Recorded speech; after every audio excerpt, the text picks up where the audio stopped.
Big Ten snapshot. We're out of spring. We're in summer workouts now. The season's less than 100 days away. Where are we at? Where are we at on Michigan? Michigan right now, they're not the defending champ because you can't take the trophy away from them, but they are last year's champ. The offensive line lost 199 starts.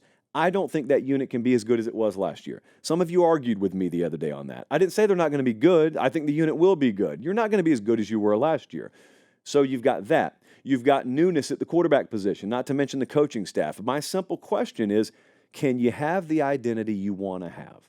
You know what Michigan wants to be. The culture's not going anywhere. The DNA of this program's not going anywhere. Last year, they could do exactly what they wanted to do.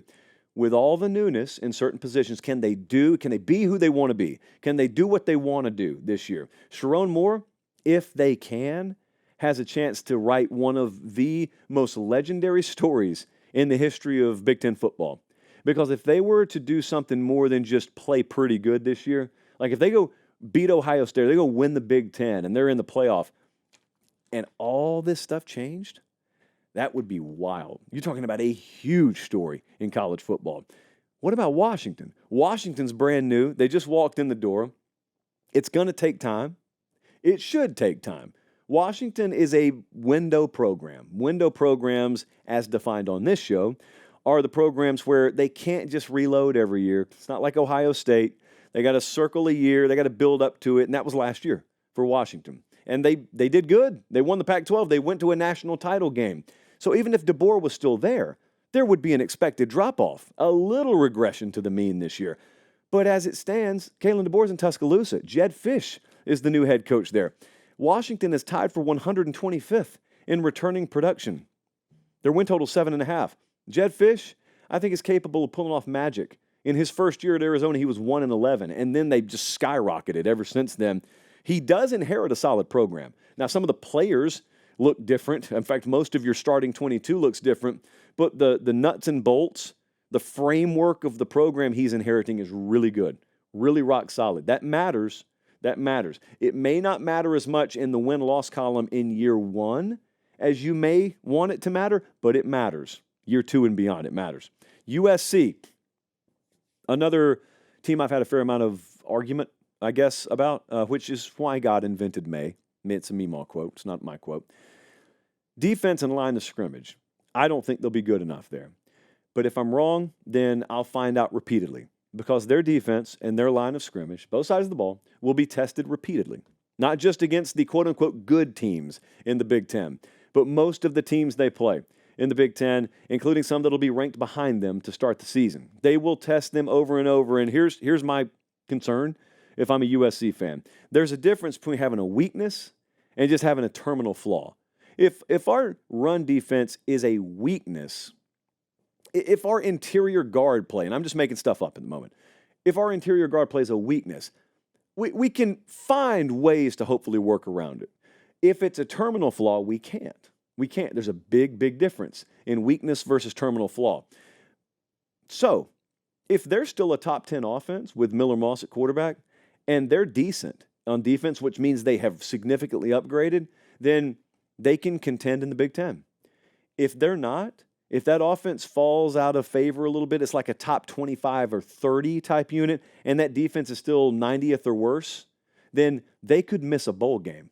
There's a lot of variance in the potential outcomes here with USC, depending on whether they have some relative weaknesses or whether they still have terminal flaws like last year's team did. They open against LSU in Las Vegas on September 1st. That's a Sunday night. We will start our show early that night so we can be off the air in time for that Sunday night show. I don't know why I tossed the paper aside. We're not close to done.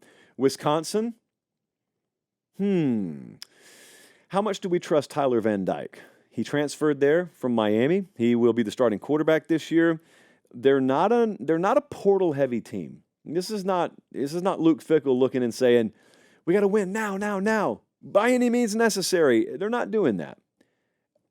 They're building for the long haul. They're doing it the right way.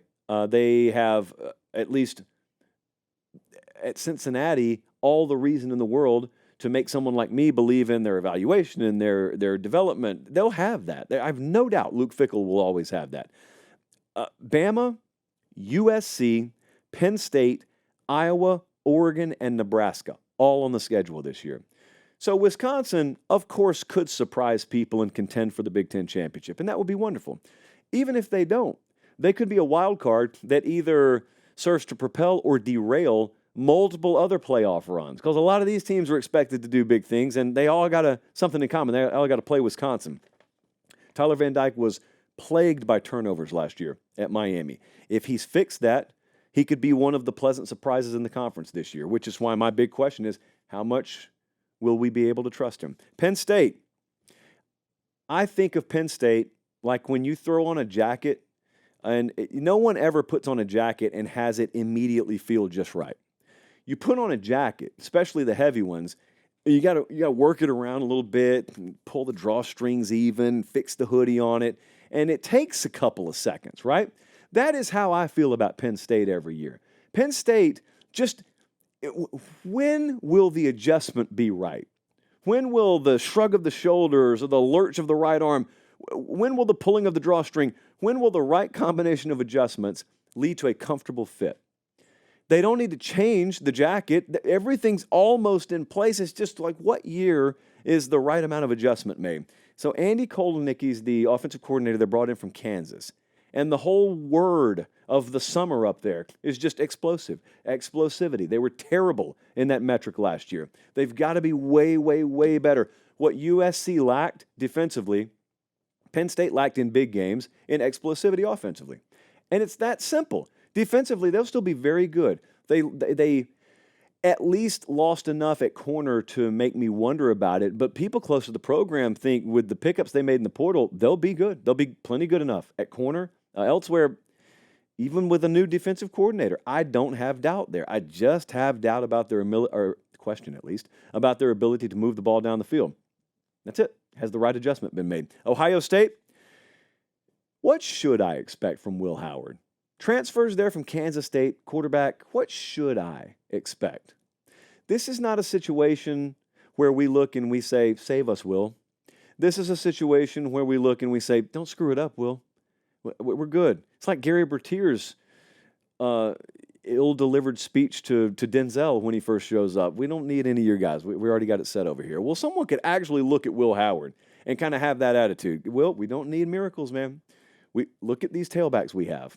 Yeah, look at both of those guys. Crazy, right? You see these wide receivers? That one's a true freshman. The alien-looking one over there, that's a true freshman. Will, I'd like you to meet Caleb Downs. He's not even going to play on the field at the same time as you, but he's going to play with this kid. You just need to know 3 letters, JTT, and that's Jack Sawyer there and Denzel Burke. And all these guys are wearing the same uniform as you. And the point is, they're all going to play on Sundays one day. In the meantime, let them work to your benefit. Just don't screw it up for us, please. Make good decisions. Just make good decisions. They, ironically, at Ohio State, should be able to incorporate the same blueprint Michigan did last year. They should be able to play as physical a brand of football as anyone in the country. Should be. Is it in their DNA to do it?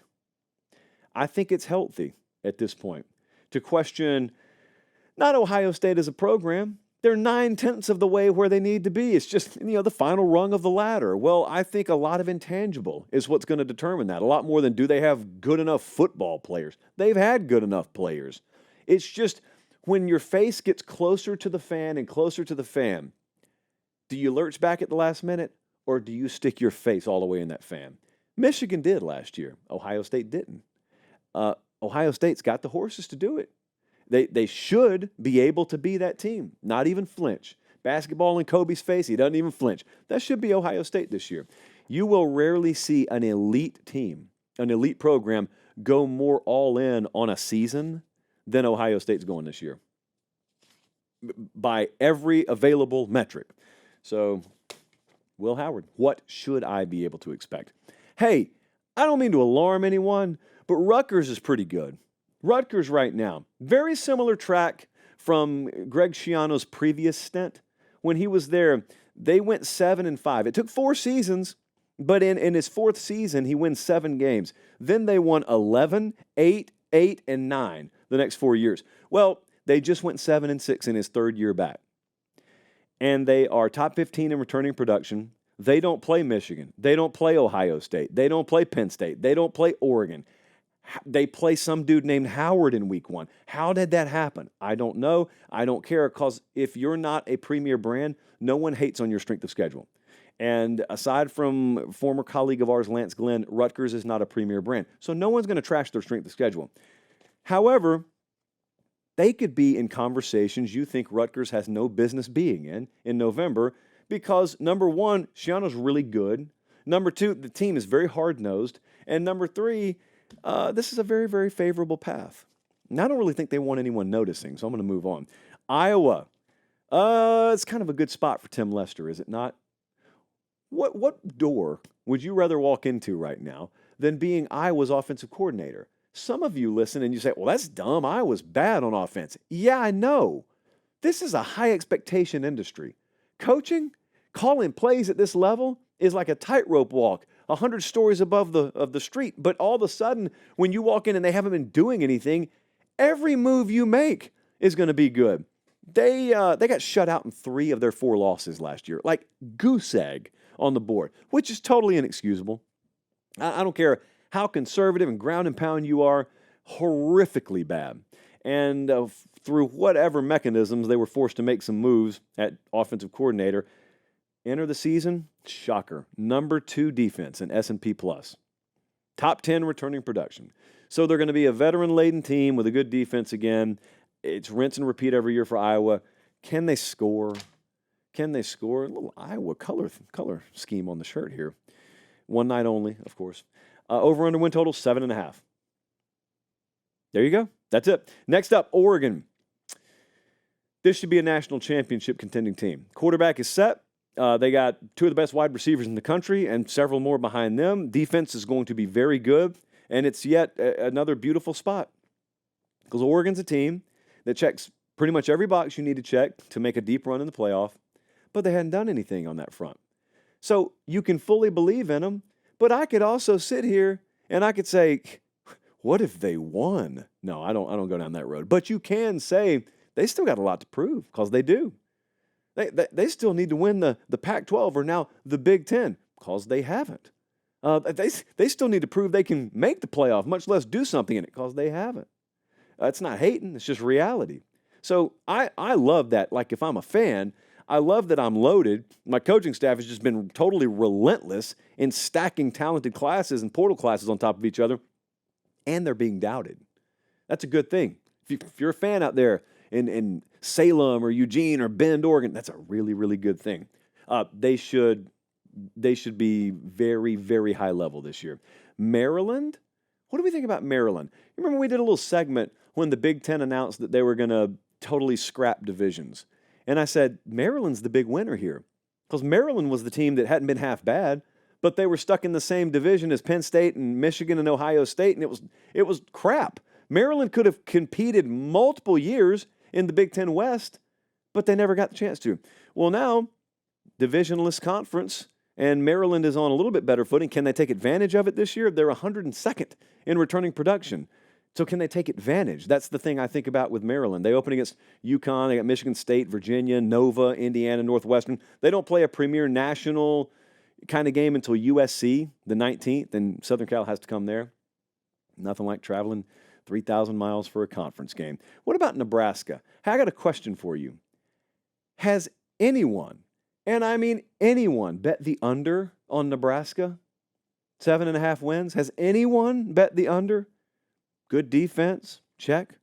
Top 20 returning production? Check. Got good skill players? Check. Quarterback, Dylan Raiola, got him.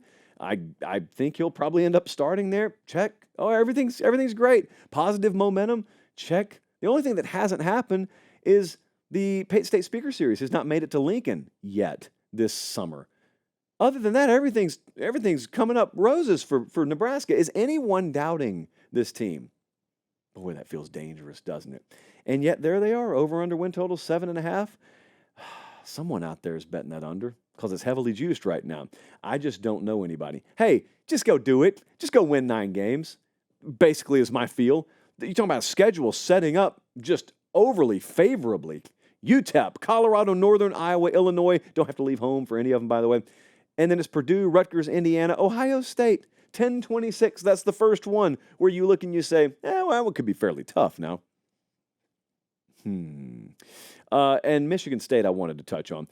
Basically, this is negative sounding, but it's how I will view them this year. Their over-under win total is 4.5. I'm watching Michigan State with 2025 in mind. And anything you accomplish this year is great, but that's a bonus. That's like dessert before the meal, because I don't care what you guys tell me, you were a loser in the portal. You lost a lot more than you gained, to me. And I think there's still a learning curve that has to be gone through for that new staff, not only in recruiting up there, but also in building that NIL structure and that portal structure. They'll get it. I think they'll get it. I think Jonathan Smith's a wonderful coach. You just don't get it overnight. And so 2025 and beyond is the lens, little periscope there, through which I'll watch everything Michigan State this year.